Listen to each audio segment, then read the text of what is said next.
پہلے خلیفہ امیر المومنین کا زیادہ بہت احترام کرتے تھے، دوسرے خلیفہ بھی احترام کرتے تھے، عموماً خیال رکھتے تھے، لحاظ کرتے تھے، لیکن تیسرے خلیفہ نہیں کرتے تھے۔ وہ احتیاط جو دوسرے پہلے دو خلیفہ کرتے تھے، تیسرے خلیفہ نہیں کرتے تھے۔ اس کے باوجود جب تیسرے خلیفہ کا محاصرہ ہوا، بچانے کے لیے کون آیا؟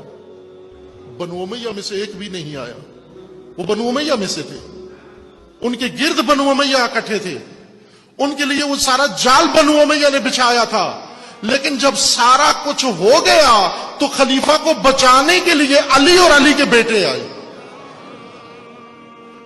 یہ تو موقع تھا بہترین رقیب کو میدان سے ہٹانے کا، لیکن علی جانتے تھے کہ میری ٹکر کی دشمنی نہیں۔ 3 جنگیں علی علیہ السلام کے دور میں ہوئی، تینوں پر ناخوش تھے امیر المومنین۔ جنگ جمل میں امیر المومنین نے فتح پائی، مکمل فتح پائی۔ جنگ نہروان میں مکمل فتح پائی، لیکن فتح کا جشن نہیں منایا۔ فتح پائی لیکن جشن کیوں نہیں منایا، بلکہ افسوس کیا، ان کی لاشوں پر کھڑے ہو کر افسوس کیا کہ اے کاش تم نہ آتے میرے مقابلے میں، اے کاش مجھے مجبور نہ کرتے، اے کاش میں نہ لڑتا تمہارے ساتھ جنگ، اے کاش تم میں عقل آ جاتی۔ توجہ فرمائے، امیر المومنین نے خلفاء کے دور میں زیادہ زندگی امیر المومنین کی خلفاء کے دور میں گزری ہے۔ 25 سال گزرے ہیں، 3 خلیفہ کی حکومت تھی۔ کیا امیر المومنین جنگ بھول گئے؟ امیر المومنین سے خدا نہ خواستہ شجاعت ختم ہو گئی تھی؟ کیا امیر المومنین، وہ امیر المومنین جو بعد میں 35 سال بعد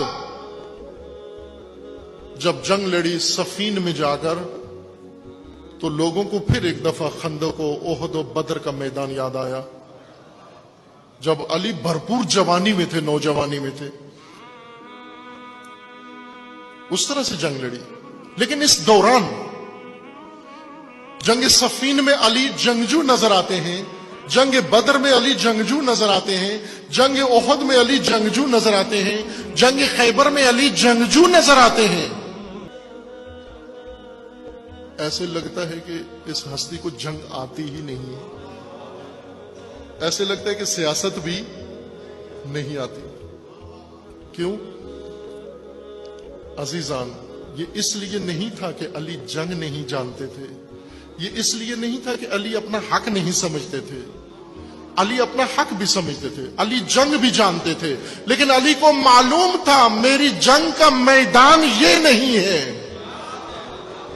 میں نے اپنوں سے نہیں لڑنا ہے، میں نے رسول اللہ کے ساتھیوں سے نہیں لڑنا ہے۔